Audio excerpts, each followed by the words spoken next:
Não. A galera tá meio sujo. Ô, Diego. Ah, não, também tô sujo. Ah, ele é portão. Olha só.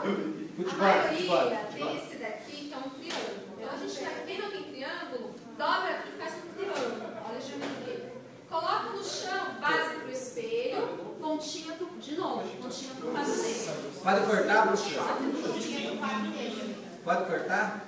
Oi? Base pro espelho, pontinha pro pavimento. Tudo bom? Leva sorte pro seu cabo. Ok. Coloca lá pés paralelos na largura do quadril ou do ombro. Vamos colocar esse lado, ao lado direito para trás, hein?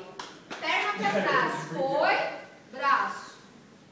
Então vamos trocar. E 2. E 3. E 4. E 5. Parou. Detalhe importante. Todo mundo consegue me ver aqui? Não. Não? Agora. Piorou? Senta todo mundo. Ó. O que vai acontecer? Quem está atrás pode ficar de pé para enxergar. Só ficar aqui.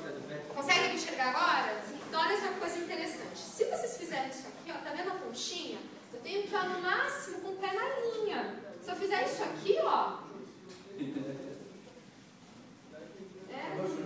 É dancinha. E se eu fizer isso, é muito fácil. Alguém me dá uma rasteira e eu caio. Então lembra, ó, a perna não é passando, é no máximo na linha.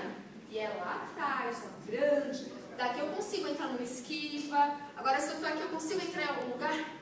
No chão. No chão, né? Não dá. Então tenta fazer grandão, tá bom? Prepara lá todo... Ah, eu só deixando salvo da minha calça. Minha calça não está furada, eu tô de short, tá? Só pra mostrar aqui. Tiraram a salva da minha calça que era furada. Você tem que falar nada pra ninguém. Não, só tô mostrando. Eu tô de short, não vai falar que não vai